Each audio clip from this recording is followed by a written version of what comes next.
तो कुछ खुराफाती लोग उसमें आकर के शामिल हो गए। ऐसी भी आशंका की 2-4 लोग उसमें दारू पी के आ गए और फिर ये ज़बरदस्ती ले जाने की कोशिश करने लगे। ये एग्रेसिव होने लगे, पीछे डीजे करके बहुत ही अभद्रता और सारी चीज़ें करना शुरू कर दिए। और इसमें जो है किसी ने कुछ ऐसा भी प्रतीत हो रहा है कि उनके पास कुछ अवैध वेपन भी थे, कट्टा भी था किसी के पास, ऐसी सूचना मिली। उसके बाद ये निर्णय लिया गया और इन पर हल्का बल प्रयोग करके भीड़ को डिस्पर्स कर दिया गया। एक बार फिर से कावड़ यात्रा पर बवाल की खबरें सामने आ रही हैं। ताज़ा मामला बरेली का है।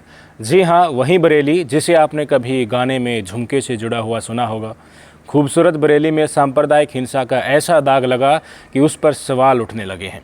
यूपी के बरेली के थाना बारादरी के जोगी नवादा में रविवार को उस वक्त जमकर बवाल हुआ जब कावड़िए और दूसरे समुदाय के लोग आमने सामने आ गए।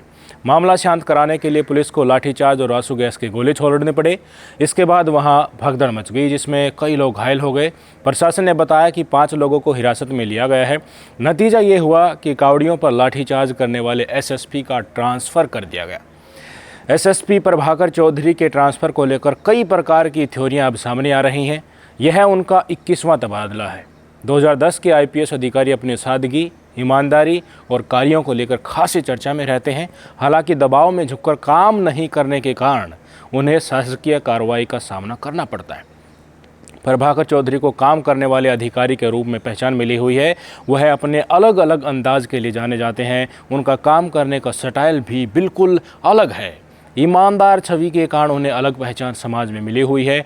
मार्च माह में प्रभाकर को बरेली का प्रभार मिला था। अब जुलाई के आखिर में उन्हें 32वीं वाहिनी पीएससी लखनऊ भेज दिया गया है। इस ट्रांसफ़र आदेश के पीछे की वजह बरेली में कावड़ियों पर लाठीचार्ज के आदेश को माना जा रहा है। सोशल मीडिया पर लगातार इस प्रकार की चर्चा चारों तरफ चल रही है। पुलिस की कार्रवाई के बाद सामने आए एसएसपी ने कहा था कि कावड़िए अवैध असला लहरा रहे थे और कुछ तो शराब के नशे में भी थे। ये सुबह से यहाँ पे समझाया जा रहा था कि गैर परंपरागत है ये जुलूस, इसको ना निकाला जाए क्योंकि आगे जो है वो दूसरे वर्ग की आबादी पड़ती है। और एक ईगो का लोगों ने माहौल बना लिया। फिर भी हम लोग आए, समझाते रहे और अंत में दूसरे पक्ष से हम लोगों ने सहमति भी बना ली इनके कहने पे। और जब फिर दोबारा बात करने आए तो कुछ खुराफाती लोग उसमें आकर के शामिल हो गए। ऐसी भी आशंका कि 2-4 लोग उसमें दारू पी के आ गए और फिर ये ज़बरदस्ती ले जाने की कोशिश करने लगे। और ये लगा कि इससे शांति भंग हो सकती है और ये गैर परंपरागत तरीके से अगर निकलेगा तो फिर आगे के लिए भी और भी समस्याएं आएंगी। काफ़ी समझाया गया, लगभग 4 घंटे, लोग नहीं माने। उसके बाद फिर ये एग्रेसिव होने लगे, पीछे डीजे करके बहुत ही अभद्रता और सारी चीज़ें करना शुरू कर दिए। और उसमें जो है किसी ने कुछ ऐसा भी प्रतीत हो रहा है कि इनके पास कुछ अवैध वेपन भी थे, कट्टा भी था किसी के पास, ऐसी सूचना मिली। उसके बाद ये निर्णय लिया गया और इन पर हल्का बल प्रयोग करके भीड़ को डिस्पर्स कर दिया गया। हम इसमें कठोर धाराओं में मुकदमा लिख रहे हैं कि गैर परंपरागत तरीके से माहौल को ख़राब करने के लिए इस तरह का प्रयास किया गया है। बरेली के जोगिनवादा में कावड़ यात्रा निकाली जा रही थी। इस दौरान 2 पक्षों के बीच जो तनाव जैसी स्थिति बन गई थी। दूसरे पक्ष की महिलाओं ने अपने धर्मस्थल की तरफ से कावड़ियों को नहीं निकलने देने का लिए धरना दिया था। कावड़िए इसी रास्ते से यात्रा निकालने पर अड़े हुए थे। डीजे बज रहा था, कावड़िए डांस कर रहे थे। कोई भी पुलिस अधिकारियों की बातों पर ध्यान नहीं दे रहा था। मौके पर पहुंचे एसएसपी ने माहौल को शांत कराने का प्रयास किया लेकिन उनकी भी कोई नहीं सुन रहा था। इसके बाद गुस्साए एसएसपी ने लाठी पटक कर कावड़िए को खदेड़वा दिया। पुलिस की ओर से इलाके में कानून व्यवस्था बनाने के लिए 2 आंसू गैस के गोले भी चलाए गए।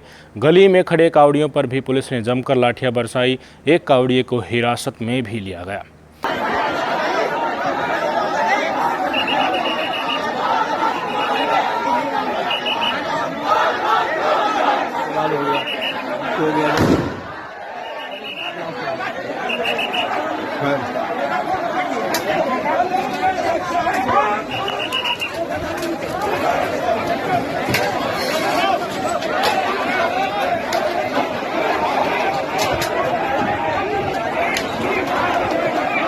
प्रशासन द्वारा डीजे को यहां से ले जाया जा रहा है। भारी संख्या में पुलिस बल मौजूद है और कांवरियों को हटा दिया गया है यहां से।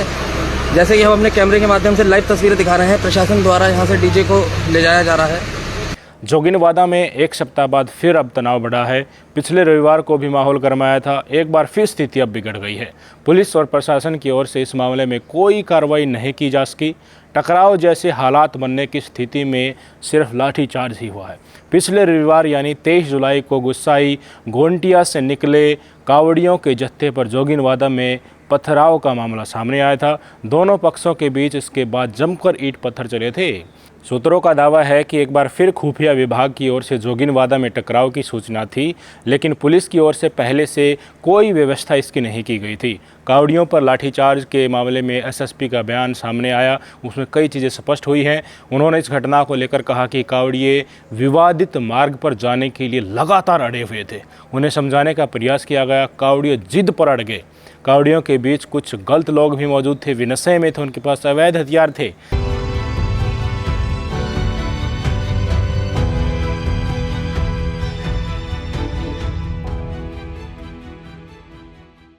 एसएसपी के इस बयान के बाद ही उनके तबादले का आदेश आया है।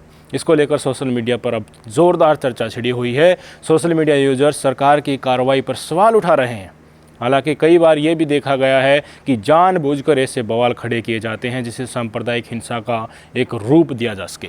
सुप्रीम कोर्ट की एक टिप्पणी पर गौर करें तो साफ कह दिया गया था उसमें कि जब तक राजनीति से धर्म जुड़ा रहेगा तब तक ऐसे सांप्रदायिक हंगामे होते रहेंगे। प्रभाकर चौधरी 2010 बैच के आईपीएस अधिकारी हैं। वे अम्बेडकर नगर जिले के रहने वाले हैं। उनके पिता का नाम पारसनाथ चौधरी है। प्रभाकर चौधरी ने अपने पहले ही प्रयास में सिविल सर्विसेज की परीक्षा में सफलता हासिल की थी। उन्हें आईपीएस के रूप में चुना गया।